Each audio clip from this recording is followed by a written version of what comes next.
বাংলাদেশের মধ্যে কোনো একজন মৌলবী দেখতে পেলাম, তিনি এই কথাটা বলছেন, জমিনের মধ্যে যদি কোরআনের সহি শুদ্ধতা একমাত্র কোনো প্রতিষ্ঠানে থাকে, সেই প্রতিষ্ঠান হলো কওমি মুদরসা।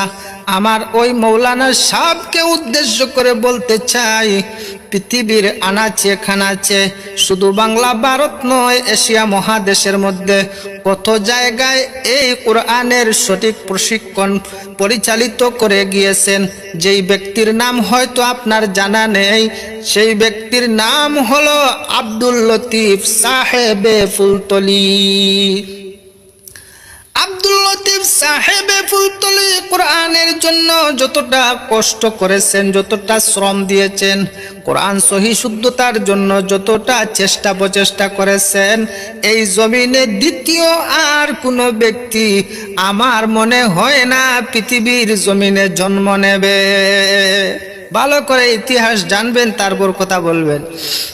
ভারতে বলেন, বাংলাদেশে বলেন, দোয়াদ এবং জোয়াদ নিয়ে যেই সময় যুদ্ধ শুরু হয়েছিল, এক গোত্রের ব্যক্তিরা দোয়াদকে জোয়াদ বানানোর জন্য উঠে পড়ে লেগেছিল। একমাত্র ব্যক্তি হলেন আব্দুল লতিফ সাহেবে ফুলতলি।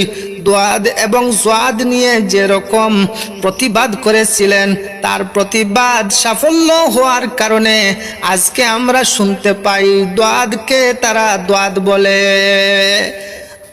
আম জনসাধারণের সম্মুখে গায়রিল মাগদুবি আলাইহিম ওয়ালাদ-দাল্লিন বলে কোরআনের মধ্যেখানে যখন যায়, আরবি কোন দোয়া যখন তারা পড়তে শুরু করে, দেখতে পাই জমিনের মধ্যে সব কিছু তার মূলের দিকে ধাবিত হয়। এই কথাটা তারা বাস্তব করে।